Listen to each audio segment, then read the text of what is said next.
Hello, my name is Dr. Peter Trzop, also known as Dr. Pete or Dr. Z. What I want to do in a series of videos is go over several things that come up often in classes, and one of the first ones are, what are the goals of the class? Some people call them expectations. Some people just want to know what my focus is when I'm looking at and teaching and grading and things of that nature. So as a professor, my goals come into four parts. Right here, I have the first one.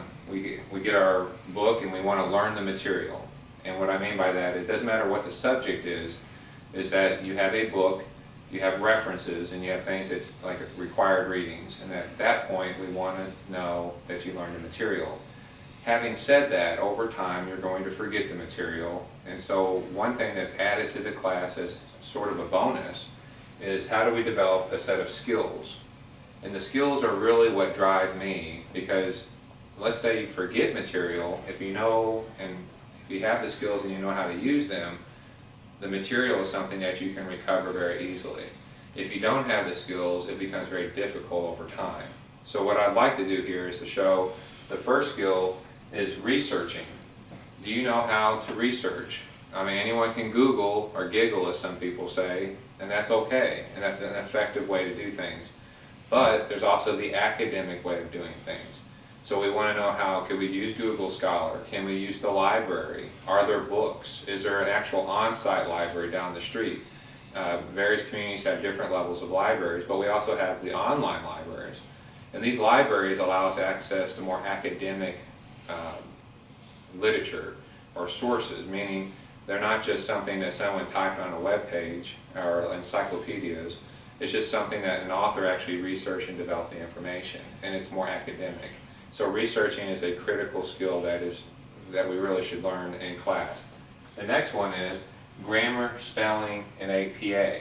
There will be another video about APA, just the basics. But the idea is how do you present your material? If you have problems with the formatting and it doesn't look correct, we all know how life works. First impressions are very powerful.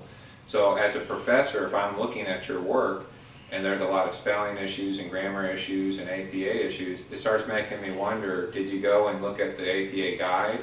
Did you look at any other things to help you write better? Did you even do the spell check on Microsoft or whatever program you have? Another program I'd like to note is Perrla, P-E-R-R-L-A. And that is an APA, it actually works with different modes or documentation. The APA and the Perrla program helps you to write the papers, the cover pages, and the reference pages, along with sources and citations. This is very important if you want to save time. I don't make money on it, I try to tell everybody, but I have used it myself, and it's a very effective tool. There are other products out there, and I don't know how they work, but the point is, why use your time on something that you could easily use a program to help you format your papers and do proper APA? The third one is, we always talk about analysis, or some people call critical thinking. Doesn't matter what buzzword you use, but at the end of the day, I want to know that you know the information. And so people say, well, how do I look into your head and figure out what you know or don't know? Well, I can't, but I can observe behavior. And behavior is, are you citing sources in your work? Are you writing with good grammar? Did it appear that you researched in the library? These are behaviors that I can observe and then compare them to the rubric or the grading standard.